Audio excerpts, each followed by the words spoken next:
Good afternoon and welcome. My name is Kara Bloomberg. I'm the Chief Operating Officer of Landrum HR, and we're the parent company of HRQ.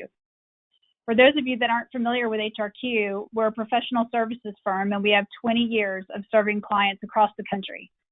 Our expertise is working with executives to simplify their people equation, and we have 3 integrated services: enterprise-wide human capital consulting, which you'll see in action today, providing interim HR talent, and conducting HR searches for HR professionals.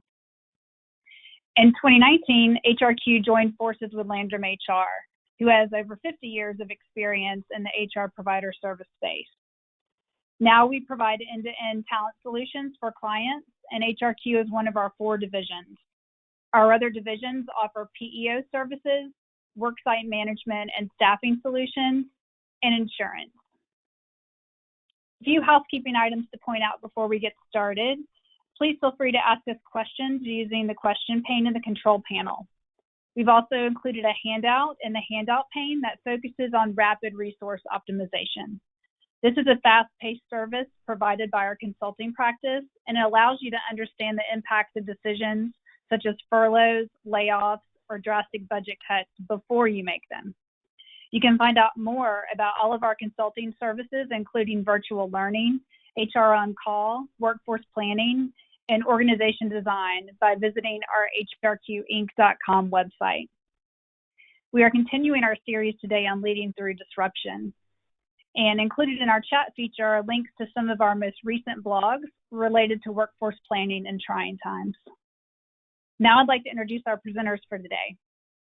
Shannon is a data scientist and human capital analytics consultant with over 15 years of experience using statistical analysis in various industries. Her expertise focuses on developing predictive models that inform organizational needs. Jean-Luc brings over 25 years of experience in workforce planning, organization development, CRM, process improvement, and supply chain management, and has worked with a variety of large and small public and private organizations throughout his career. Shannon, we've got a quick 30 minutes. I know we've got a lot to cover, and I'll let you just go ahead and get started. Thanks so much, Kara. Today, we'll be briefly defining workforce planning, and we'll talk about several of the numerous benefits of doing this type of work. We'll spend some time discussing the process you can use to develop a work plan. And Jean-Luc will tell you a little bit about the data you need to create that workforce plan. He'll also share a couple of planning tips and factors to consider as you navigate the current COVID-19 situation. And we'll wrap up today's webinar with some time for Q&A. Excuse me. So to start, let's define workforce planning. Workforce planning is a continuous process that we use to get the right people into the right jobs at the right time. It involves knowing what skills and expertise are critical to the success of our organization and the costs and the risks that we're willing to incur. Workforce planning is a supply and demand balancing act that helps us adapt skill and expertise availability to any business, economic, or social context.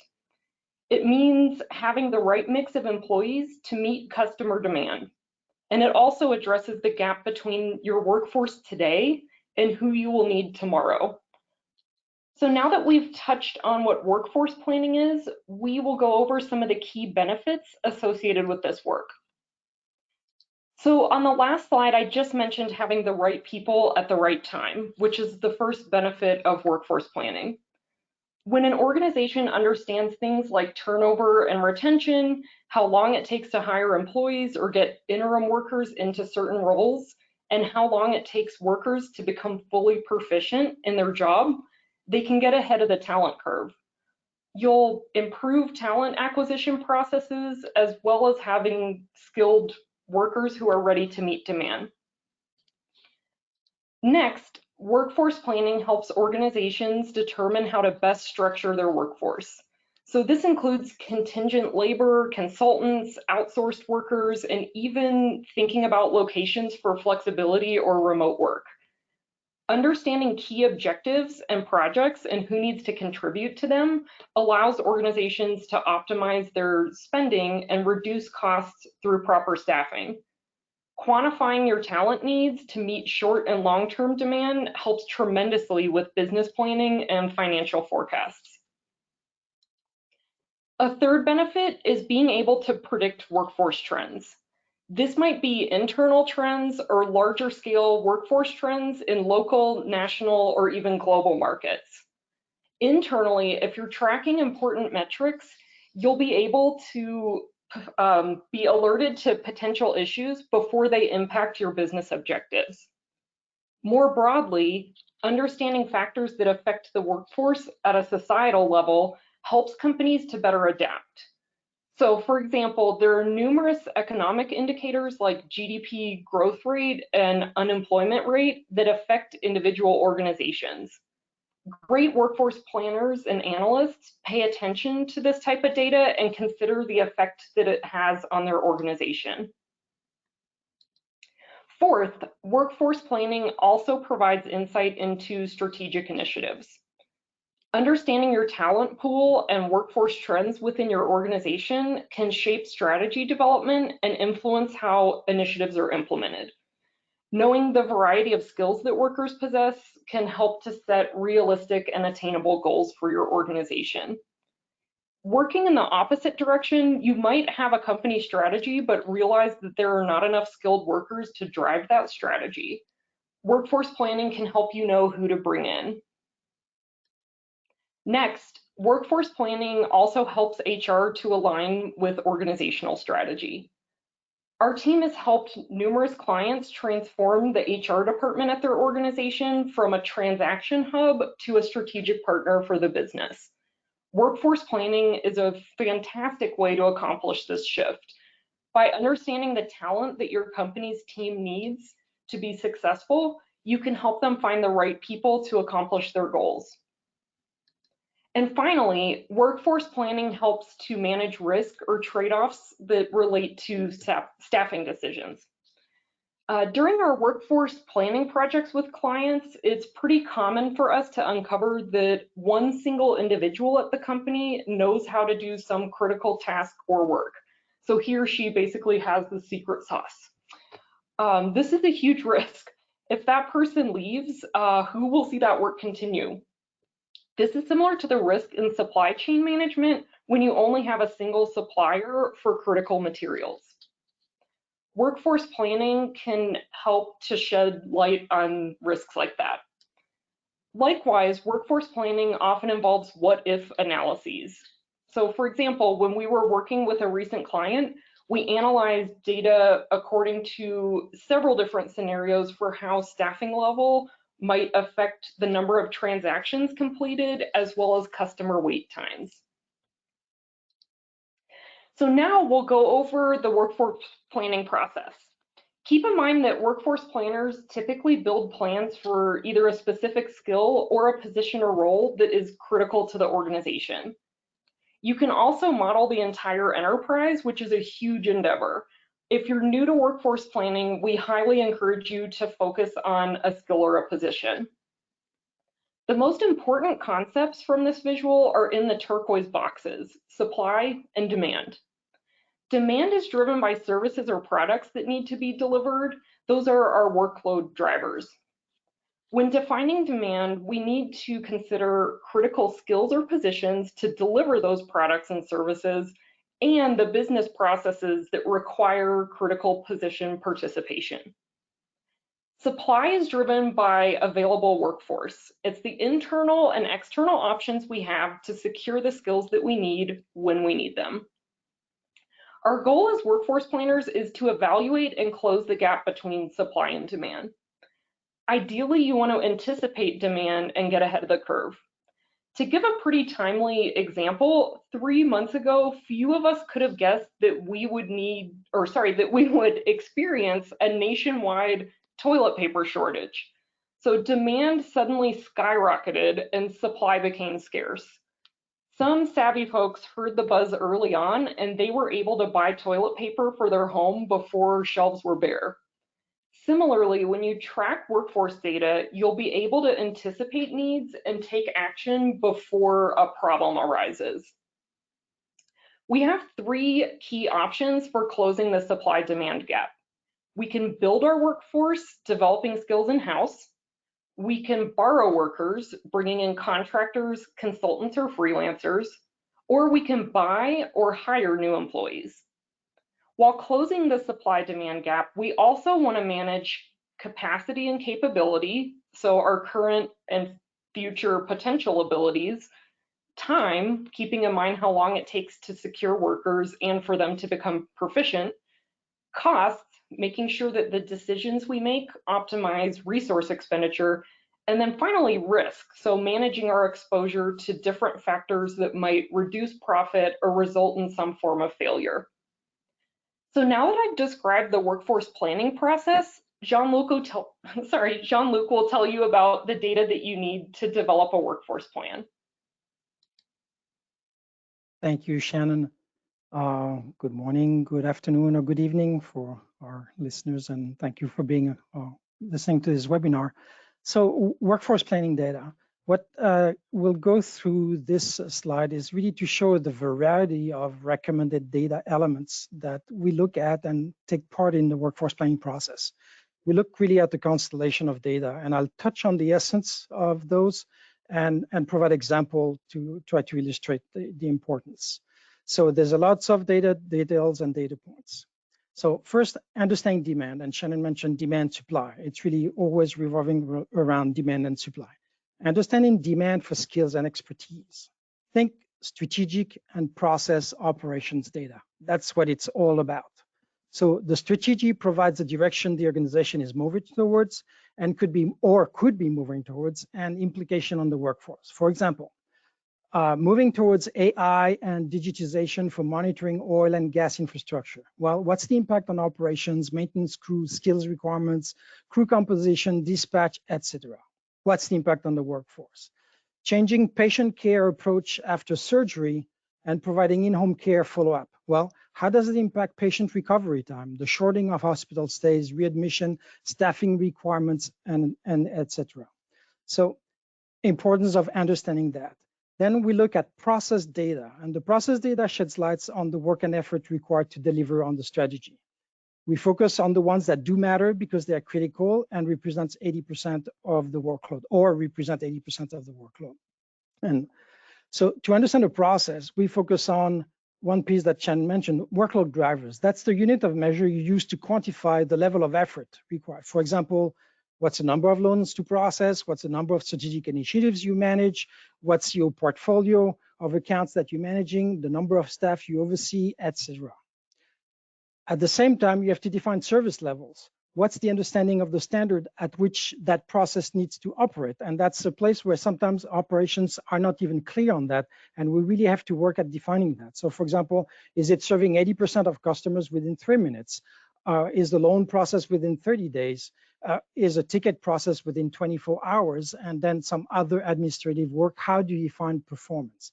And that's a key element to look at. And then the last element is complexity factors, which is attributes that have some impact on the level of effort. And to give you an example, what are the attributes associated with the loan that makes it easier or more difficult to process? The loan goes through exactly the same process, the same steps, but some attributes of that loan may require more hours to think about something or validate something than others. And how does that impact the overall workforce? Does it matter? Does it get blurred into the averages, or it really had been to be put aside and stand up because there's some key variations that really puts your workforce plan off if more of those types of loans happen. So for a real estate company that we work for is like, how do you maintain a portfolio of building? And it's not just the square footage, but it's like you have to look at the type of use of the building, the soundness of the building. Is it a historical building? Things like this. And when dealing with customers, you can think about, well, what's your customer mix? Is like, what's the level of proficiency of your customers? Are they amateurs, professionals, things like this? So all those combinations we have to look at to be able to understand, hey, what drives the level of effort for this process? So there's a lot of back and forth with operations and functions when it comes to identifying the key data to have good sense of what are the skills and expertise requirements that we need and how we can predict over the next 5 years what we'll need to have it. And that doing that without going to a level of such level of details that now we're doing scheduling. And that's an area when we work with companies where we've seen HR departments struggling when they take on workforce planning. And it's struggling in working with operation in defining good data to understand demand. So I'll close on the understanding the demand part and give you examples of what's the outcome of doing all that work. Well, for one company, it was an international one, being able to forecast the staffing requirements for a whole PMO operation, so a project management office operation, based on having the number of capital projects that exist in the pipeline, the start date, the number of stages planned for those projects, and then the size based on cost. For a real estate management group, it was to justify the staffing of each of their branches across the US and on the needs for that stuff. So how many administrators, engineers, project managers, procurement, based on having numbers such as total square footage of buildings, the building mix composition, new constructions, and renovation product projections. So things like that we can do. So now I'll move to understanding supply data. Supply data, think HR and procurement and supply chain data. So understanding supply data, this is where all your HR data and knowledge of HR comes into play to understand the workforce dynamic. Turnover, time to hire, onboard, time to proficiency, things like this. We look at, based on the data on career path, how do people actually move through the organization? Who are the feeders to those critical positions that we are trying to plan for?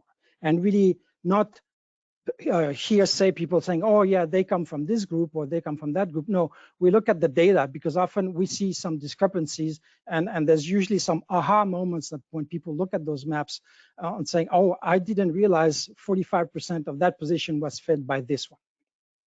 So we work at that, really understanding career paths. Also, we work at defining FTE and full-time equivalent.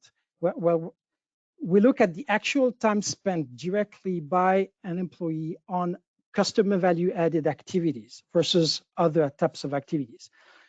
Really understanding what's the amount of hours that a headcount, one person, full-time person, dedicate to working on manufacturing or processing alone or working on a strategy, things like that, versus time that is reserved for personal time, supporting organizations such as doing timesheets, evaluations, meetings, training, certification, water cooler conversations. So it means like if you're telling me I need, there's a process that needs 2,080 hours to be done, well, it's not just one head count. You need more than one head count. This is not one FTE can do that, because an FTE can only do most likely between 1,900 hours and 1,500 hours, which is based on what we've working with organizations have seen. This is the range of hours that they can dedicate to actually working on a customer or client project or deliverable. Key element on the data on the supply, we looked at the combination of time to proficiency and turnover, because this has a major impact on delivery. And to give you an example, if a floor hospital says that it needs a headcount of 8 nurses to handle the floor. Well, usually when setting the budget for 8 nurses, people who have set the budget or agreed on that think in their mind of, oh, that's a standard nurse, standard level of proficiency. We need 8. Okay, so let's say that's 8 FTEs. Well, when hiring a nurse, it takes usually between 2 to 6 months for a nurse to be proficient on the floor. Now, if you have a high turnover on this floor, and you can only hire against your budget of 8 nurses, you're in big trouble, because most likely to be able to deliver at the level of 8 FTEs, you most likely will need to have somewhere like 10, 11, or 12 headcounts to be able to do the same work. So this is a crucial piece to really manage the combination time to proficiency with turnover. And now finally, when we look at understanding supply from a source of skills and expertise point of view, we look at the total workforce, not just within the bounds of the organization, but beyond. So so we look at internal sources. How do they grow within the organization? What's the labor market for hiring, accessing resources? but we look also on the procurement and supply chain point of view. What are the third parties that could provide these skills of expertise to the organization as freelancers, staff aug, partners, etc. So once we wrangle demand and supply data, we can understand, assess needs, being able to look at gaps and discuss with managers and build plans addressing capacity, time to be available, cost, and risks. And that transfers into information that all those other groups that you see, talent acquisition, training development, capability assessments, etc., look at and are using. Just as an anecdote, as I close on the workforce planning data, I work with one client and one HR person that I worked with for a whole year when we were helping them to develop their workforce planning practice. She mentioned to me after 1 year of working side by side, now I know more about operations than the VP of operation himself. And that gives you a sense of the effort and how deep or wide we go into the data to be able to really understand workforce. Now I'll move to the COVID-19 and the evolution of workforce planning. So just a few key points here. There's a lot of talks about COVID-19 in different sources, but one key piece is monitoring the recovery. The goal of monitoring recovery is to ensure the support side of the organization can keep up with the needs of the operation. And you want to be able to support the operation to be able to follow the recovery curve as closely as they can and not be part of the groups that prevents them from doing it. So what does it mean? It's like being agile in your recruitment or onboarding process. Well, are your things ready, such as are your job descriptions up to date so anyone can pull on them and they don't have to be edited or reviewed and go through that whole revision? How is the approval process fast? Does operation have who they need in order to monitor who's coming on board? So it is important to have that. Do you have the capacity to process all those new hires? Do you know the thresholds that you need to monitor? In case you hit those, then you have to start preparing in order to be able to adapt to the ongoing growth and not getting overwhelmed. And if you look at just the capacity to deliver, if you think of time to hire, time to onboard, time to train, and time to proficiency, if you put all those together, most likely you end up between something that could be between 3 months, 4 months, 6 months. Well, is that time frame valid for the recovery?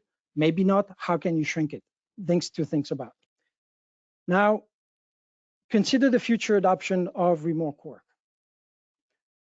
The greater adoption and support of the remote work that is currently buzzing through many discussion boards, it means that you have access to broader talent pool to tap. The internet connected world is your pool, and this increases drastically your options to hire, and also in parentheses, your options for having more turnover, because now some employees may be able to shift to some other jobs.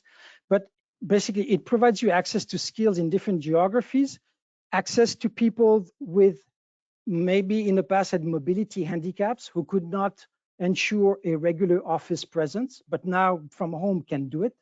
And so flexibility of hours, workload balancing. This is a place where you can look at call centers, and call centers have leveraged that piece for a while now and have expert at it. So it's a nice place to look at call centers, staffing, and workforce planning. Developing resilience.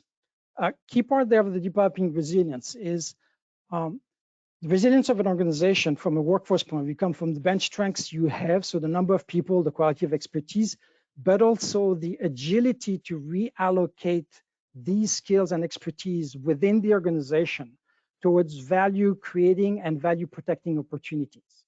That is the tougher part of it. And so when you separate the accountability of a typical manager role who owns the process and also the people working on the process into a capacity manager who owns the capacity, the people who are working on the process, who have the skills and expertise, and the value manager who monitors the delivering of the value to customers, you are creating an agility in the process that allows you to reallocate and both roles can focus more intensely on what they need to do and being able to work together. So agile teams have that separation of roles, or do also consulting teams with their split between practice and project management function. The practice focusing on building the capacity and capability of expertise needed to deliver, and the project management function focusing on the value being delivered to clients. Another note that is not on this slide, but mentioned, there's a lot of talk around supply chain right now, increasing the resilience of supply chain. And there's some reassessment going on, looking at shortening the supply chain, reassessing offshoring, onshoring, nearshoring, etc. Well, some are elements which may mean that elements of the supply chain are coming back in-house, and the plan to increase resilience. So one thing to look at. Now I'll move to a summary and some key takeaways based on what we've been talking. So one is workforce planning is a skill, expertise, demand, and supply planning exercise. It requires diverse data. The workforce planning requires a thorough understanding of strategy and business processes, not just people understanding. To increase the resilience of your organization, disconnecting the skill management from process management increases your ability to reallocate skills and expertise within the organization, and that provides flexibility, agility to your organization. Critically examine changing patterns, assumptions around productivity, availability, and other dynamics. Well, in this current environment, the needs of employees or customers are changing. And so any changes at those levels impact what's the availability of this group of employees to be able to perform? Can they still do 40 hours a week, or it's only 36 or 32? What's the impact on what I have? Handling a customer process, there's a change in customer behavior, adds more hours to handling the process or reduces those hours. So those are things that workforce planners have to keep a pulse on to understand the changes. And finally, remember that in this current environment, decision makers are facing enormous pressures with less time to weigh options. And so as a workforce planner, we have to anticipate the request for analysis that an executive team is going to ask to make their next decision. So we have to think ahead there. And that would be those are the main points we want to cover today. So thank you for your time. And Kara, if there are any questions that we can answer. Yeah, great. Thank you so much, Shannon and Jean-Luc. Had a number of questions come through about the workforce planning process. And interesting, someone had just mentioned how important communication and change management is to the workforce plan. So I just want to go ahead and mention that our next webinar in our series on June 2nd, the topic's change management at warp speed. So there'll be, I think, a link in our chat to register for that, and also will be on our website. So looking forward to more discussions around change management. But Shannon, I'll ask you, if someone's interested in learning more about workforce planning for their organization, what type of qualifications should they be looking for in a company that they're going to work with? And then second part to that question, how frequently should a company go through a workforce planning process? Thanks, Kara. Yeah, those are great questions. In terms of qualifications to look for, if you're looking to hire or work with workforce planners, a couple of the words that you heard several times throughout this were supply chain, operations, and data. So really somebody who has a very strong data analytics background, who understands human capital and workforce trends, but also it's pretty critical to understand supply chain and operations as well. And thanks for that. Oh yeah, definitely. Yeah, and then Shannon, the second part to that, if we're looking at a formal workforce planning process, what's the frequency there? That's a good question. I think it might kind of depend on the organization itself and some of the dynamics that go on with different positions. We do want to keep our workforce plans fresh. when we consider things like changes that happen at a national level, so kind of society, there might be regulation changes or legal ones that affect your workforce plan. So it's a little hard to give a precise answer to that, but definitely revisiting, I would say, every couple months, as well as keeping track of those changes in society, like things that can affect businesses, and making sure that your workforce plan is considered in terms of those changes in context. Yeah, I think what we've seen with our clients is it just once they go through what may be the first step in the process, it becomes continuous and constant opportunities for improvement with the ebb and flow and change in the environment and their talent strategies also. Mm-hmm. All right, well, we're at the end of our 30 minutes. We had some great questions in the live questions, and I apologize that we didn't get to more of them, but we will try to reach out and get to more of your questions if you did comment and make questions.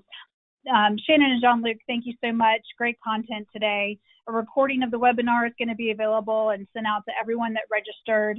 Just a reminder that you can continue to find more information about our services and our upcoming events by visiting our websites, hrqinc.com and landrumhr.com. And there's going to be a quick survey that pops up as we exit out of here today, and we'd love for you to participate so we can hear your feedback. On behalf of Landrum HR, HRQ, and our presenters, thank you so much for joining us.